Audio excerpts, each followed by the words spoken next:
Salam informasi, salam kepo, salam kejernihan berpikir seperti jernihnya air mineral ini.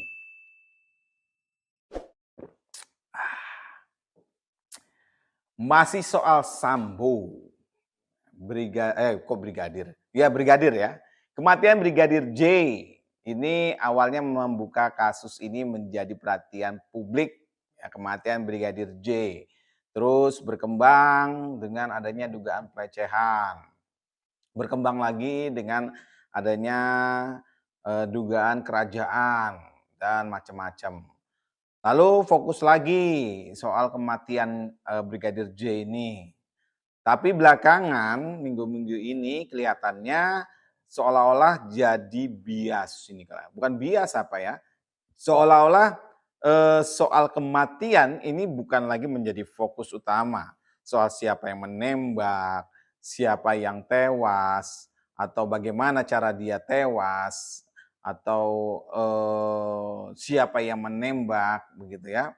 Ini seolah-olah agak tertutup dengan isu yang santer adalah kembali soal pelecehan. Pelecehan seksual yang diduga dilakukan oleh Brigadir J kepada istri atasannya sendiri, yaitu Ibu PC. Bahkan kabarnya nih, sempat diungkapkan oleh, eee, kuasa hukumnya Brigadir J ini, entah benar atau tidak, ada dugaan FS ini ya, Irjen FS ini menggelontorkan sejumlah dana. Dananya ini untuk mengangkat soal isu pelecehan seksual ini, agar ini yang menjadi, hal yang paling urgennya di antara kasus ini. Padahal kita tahu soal pelecehan seksual ini sempat sudah kasusnya tuh ditutup atau di SP3 oleh Polri karena tidak ditemukan adanya dugaan ke arah pelecehan seksual tersebut. Bahkan kalau kita lihat dari rekonstruksi yang disiarkan bersama beberapa waktu yang lalu juga tidak tergambarkan adanya pelecehan yang dilakukan oleh Brigadir J ini ya. Tapi lagi-lagi saya katakan bahwa belakangan ini terkait dengan pelecehan Ibu PC ini menjadi sesuatu yang seperti dibombardir oleh berita-berita baik yang mainstream maupun berita-berita ya yang adalah ya yang mungkin tidak terdaftar atau apapun juga, bahkan obrolan-obrolan di warung-warung larinya juga siapa sih sebenarnya nih, bener nggak sih ini ada dugaan cinta segitiga, ada dugaan pelecehan, siapa yang melecehkan? Baik kalau kita lihat atau kita baca ya, menyerempet-menyerempet bahwa ada hubungan segitiga antara PC dan KM gitu ya.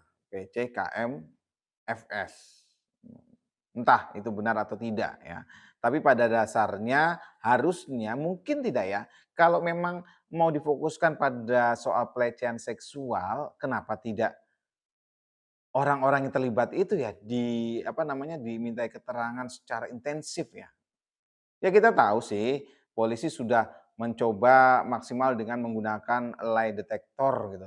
Cuman sayangnya yang menjadi pertanyaan saya mungkin dan beberapa masyarakat, kenapa ya waktu lie detector itu tidak disiarkan secara langsung ya? Mungkin nggak ya disiarkan secara langsung supaya masyarakat atau kita-kita ini tahu waktu, ditanya di soal lie detector ini pertanyaannya apa? Apakah memang fokus menjurus ke soal-soal pelecehan seksual atau hal-hal yang lainnya? Ini kan sebenarnya masyarakat juga bisa menilai ya, mana sebenarnya, kalau ada dugaan pelecehan itu apakah pelakunya yang ini atau yang ini, begitu kan. Tapi kan pada saat, eee, penggunaan lie detector atau pembuktian kebohongan melalui alat itu kan tidak disiarkan. Bahkan hanya beberapa saja yang dikatakan tidak ada kebohongan. Sementara yang beberapa lagi kan tetap, di-keep ya, bahasa saya adalah di-keep oleh pihak kepolisian. Cuman yang menariknya adalah kabarnya dengan dugaan yang tadi saya katakan di awal bahwa sempat dikatakan ada dugaan, FS ini menggelontorkan sejumlah dana untuk mengangkat isu pelecehan seksual ini, sebenarnya ini bisa berimbas atau berdampak pada nanti hukuman FS ini. Karena kalau pelecehan seksual ini akhirnya terbukti atau terungkap memang ada, ya hukuman FS ini bisa sedikit lebih ringan lah ya.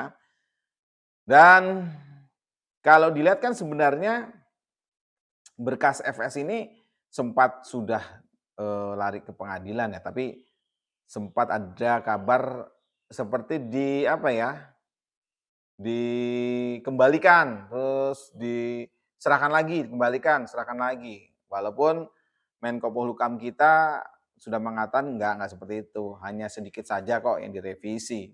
Karena untuk kasus-kasus, tertentu mungkin bisa, dikembalikan lagi ke jaksa, terus dioper lagi ke penyidik dan sebagainya.